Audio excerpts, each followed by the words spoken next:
A single man, barely 5 feet tall and just over 100 pounds, works alone at night in South Florida. Around him, blocks of oolite limestone sit in the dark. Some of them weigh 30 tons, heavier than the stones at Stonehenge. He doesn't have heavy machinery, a crew, or even power tools. What he has are hand-built levers and tripods, assembled from salvaged parts and scrap metal.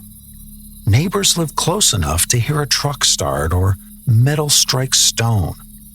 They hear nothing. Over time, massive stones appear, lifted and set with impossible precision. One block stands upright, so carefully set that a child can push it and watch it rotate on its axis. When people asked how he did it, he gave the same answer every time. He said he knew the secrets of the ancient builders, and he took those secrets to the grave.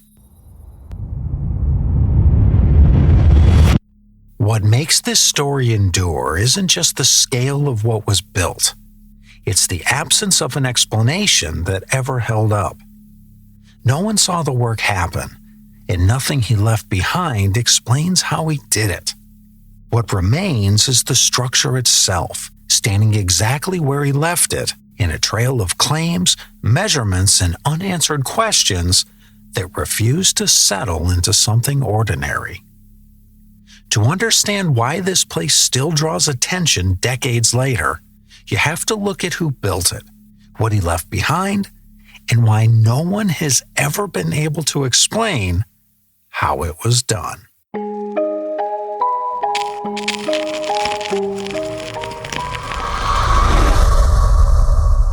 I'm your host, Robert Barber. Today's episode takes us to South Florida, where a strange stone monument still stands, built by a man who never explained how he did it. For decades, Edward Leedskalnin, a man barely 5 feet tall, worked almost entirely alone. Mostly at night, he moved blocks of coral limestone that weighed up to 30 tons. He used no heavy machinery, had no crew, and left behind no clear plans. Still, the stones were set with a precision that continues to raise questions. When people asked how it was possible, he gave the same answer every time. He said he discovered the secrets of the pyramids. This is the story of Edward Leedskalnin and Coral Castle. Let's get into it. Edward Leedskalnin doesn't fit the profile of someone who should have been able to build Coral Castle. He was born in Latvia in 1887 and immigrated to the United States as a young adult. His formal education ended early, likely around the 4th grade.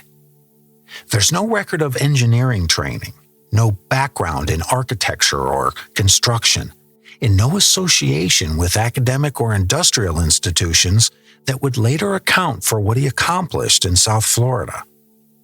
Physically, he was small.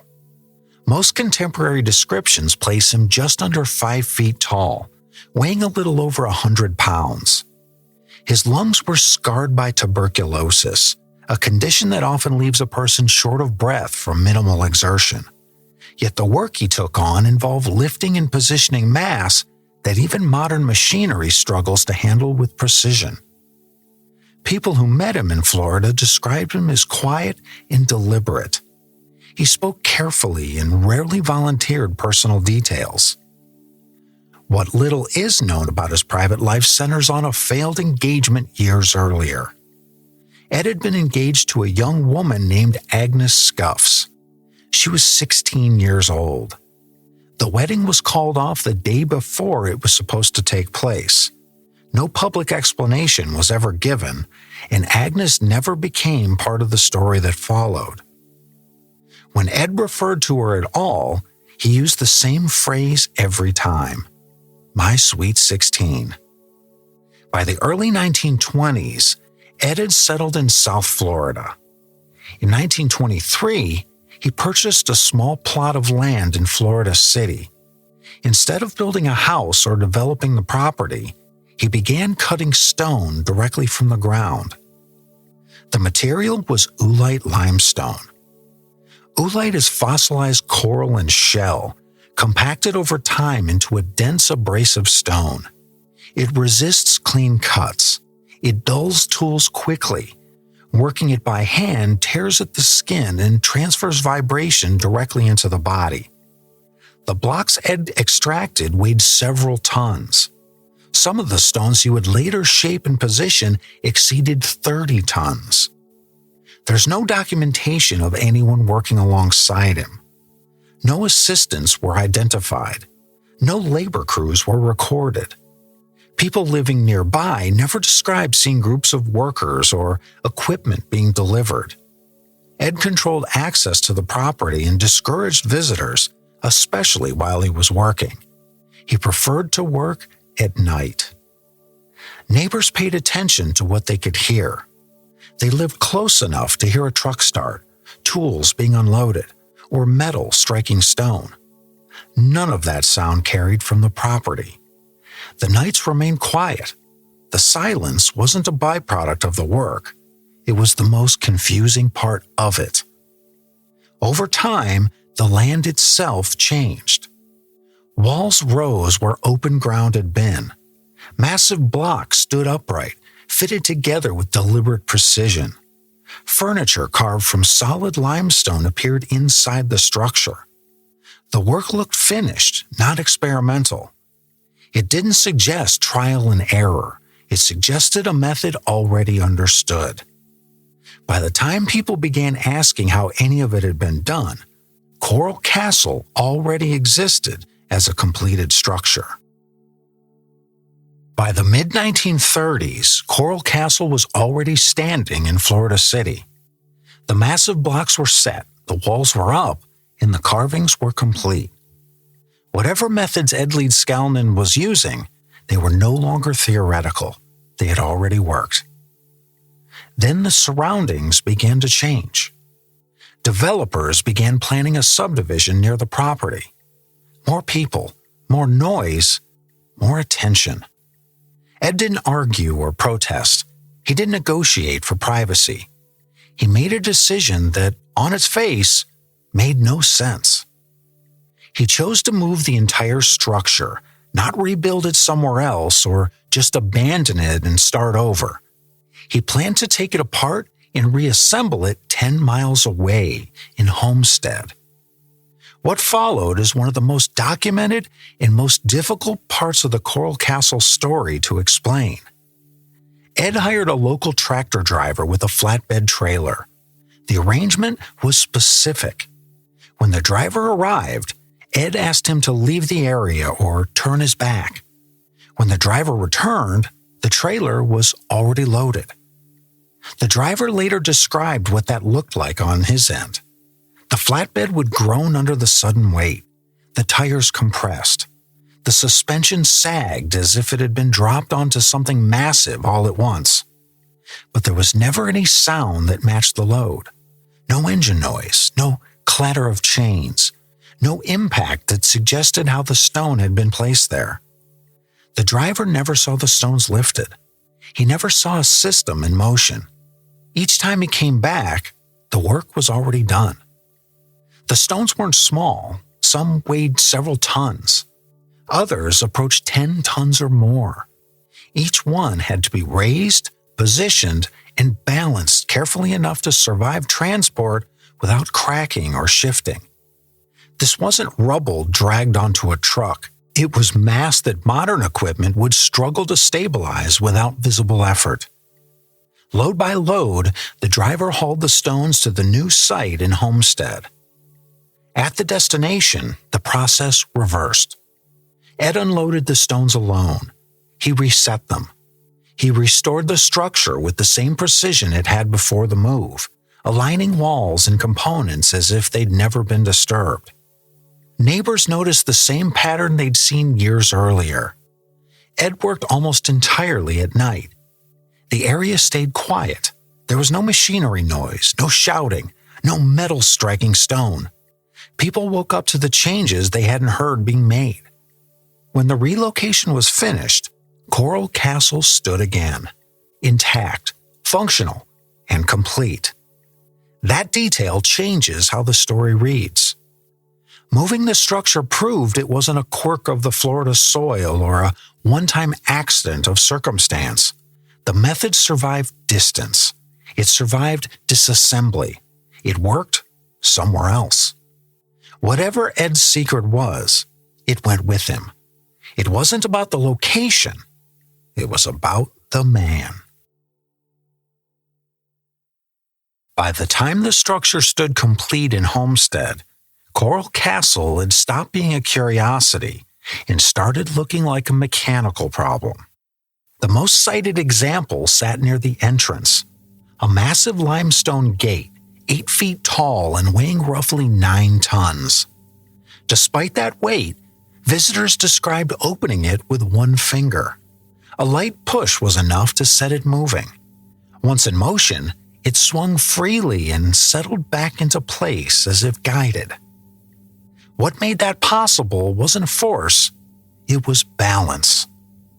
At the center of the gate was a metal bearing, salvaged from an old truck axle and set vertically onto the stone. The limestone had been drilled with extreme precision, so the entire weight of the gate rested on that narrow point. There was no grinding, no resistance. The mass stayed in motion because it had been centered perfectly. That level of precision would challenge a modern machine shop. Ed Leedskalnin achieved it working alone, using hand tools. The gate remained functional for decades. It wasn't until 1986 that it finally failed. When it stopped turning, engineers brought in a 50-ton crane to lift it for repairs. They expected to find a complex mechanism hidden inside the stone. Instead, they found a rusted bearing in a carefully drilled cavity. Nothing else, nothing advanced. Just accuracy so tight that there was almost no room for error. That discovery didn't close the case. It made it harder to explain. Throughout the property, the same principles appear again and again. Multi-ton stones rest on narrow points of contact. Walls align without mortar. Heavy blocks interlock in ways that distribute weight evenly enough to remain stable through decades of weather and erosion. Nearby were the tools Ed left behind. Wooden tripods made from telephone poles, simple pulleys, chains worn smooth from use. At the top of one tripod sat a box-like structure, often described as a black box. No one documented what it contained while Ed was alive, and it was gone by the time serious investigation began. There's no evidence the box held machinery. There's also no record of anyone opening it. That absence left room for speculation. Over the years, theories rushed in to fill the gap. Anti-gravity, acoustic levitation, magnetic fields, outside assistance. Most of those ideas would speak more to the mystery than to the evidence. Ed offered his own explanation, though it never crossed into instruction. He printed small pamphlets at his own expense, writing about magnetism, electricity, and what he called magnetic current. He claimed modern science misunderstood how energy moved through matter. He never described a lifting technique. He never explained how the stones left the ground. What he did repeat consistently was that he understood the principles used by ancient builders. Whether that meant leverage refined to its limit or something more abstract remains unclear. The stones don't reveal it. The tools don't explain it. The engineers who later examined the work couldn't reverse engineer a method from the finished result. What remains is a structure that behaves like it was built by someone who understood exactly where every pound of force needed to go, and a process that left no record of itself while it was happening. In December of 1951, Ed Leedskalnin placed a handwritten sign on the gate of Coral Castle. It read, going to the hospital.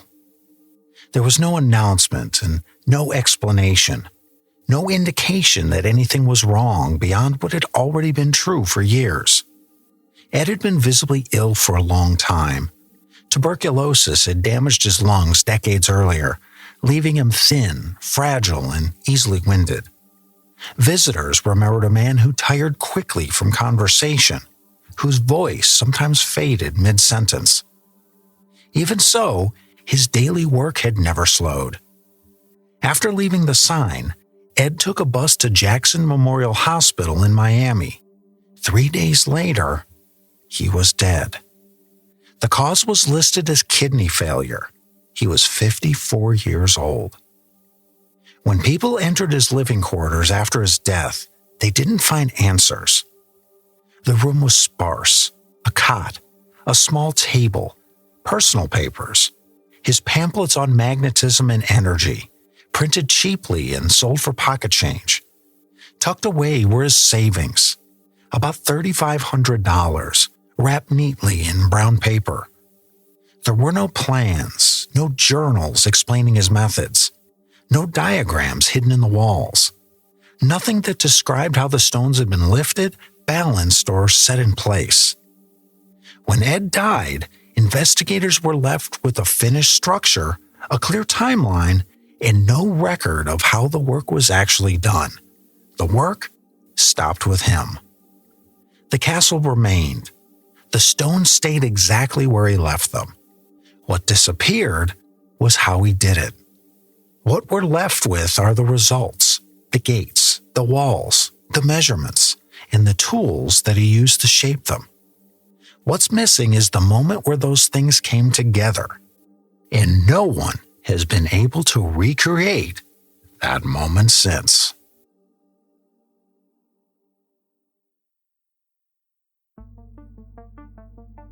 Everything you've heard so far comes from physical evidence, first-hand accounts, and what still stands in Homestead today.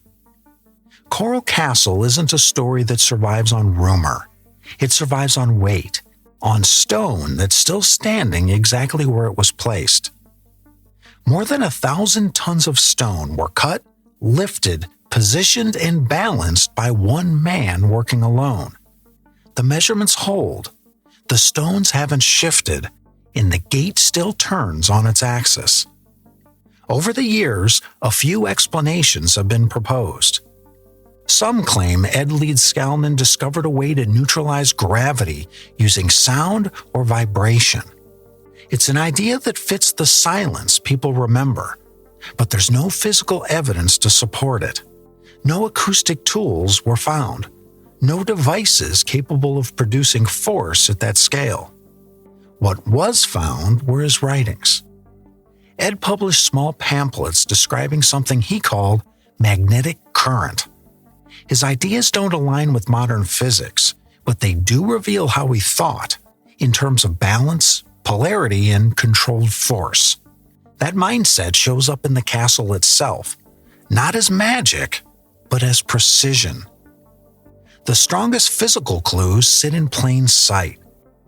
When the 9-ton gate failed in 1986, engineers discovered it was balanced on a salvaged truck bearing, drilled cleanly through the stone's center of mass.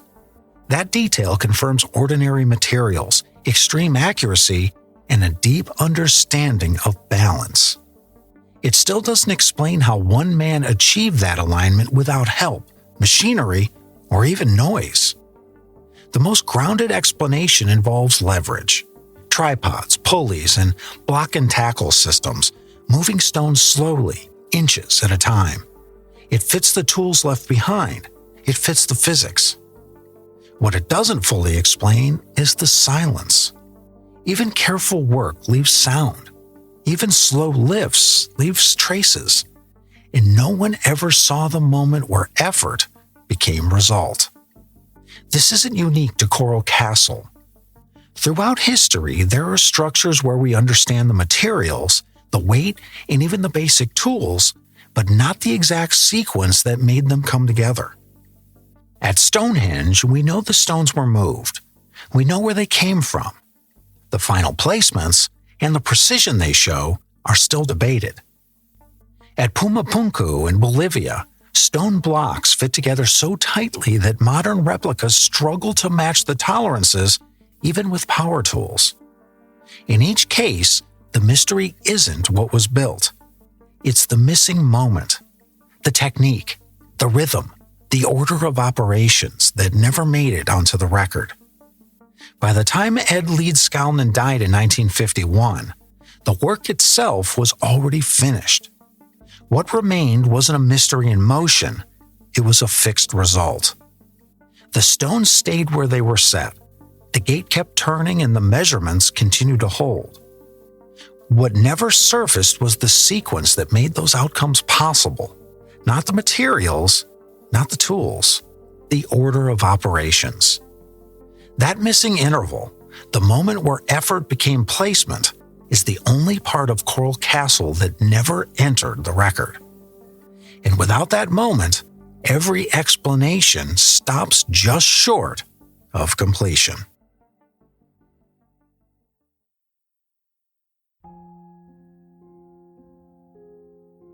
When people talk about Coral Castle, they usually look for a trick, a hidden device, a missing equation, some lost secret that would suddenly make it all make sense.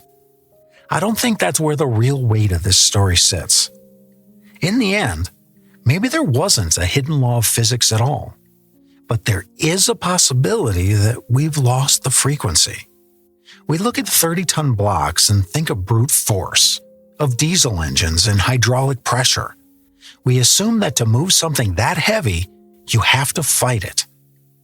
But Ed spoke about the ancient builders as if they had a different relationship with mass. He hinted at a technology not of electronics, but of alignment. A way to find the exact point where gravity stops being an anchor and starts being a tool. If that kind of method exists, it wouldn't look like a machine. It would look like a man working in silence, using nothing but the weight of the earth against itself. Maybe the secret was focus, sustained, patient, almost inhuman focus, applied over decades instead of minutes. We live in a world built on noise, machines, and speed. Ed Leedskalnin worked in silence, with levers, and time. He didn't rush stone into place. He worked it into place. That's not magic, but it's not common either. Coral Castle is still there in Homestead.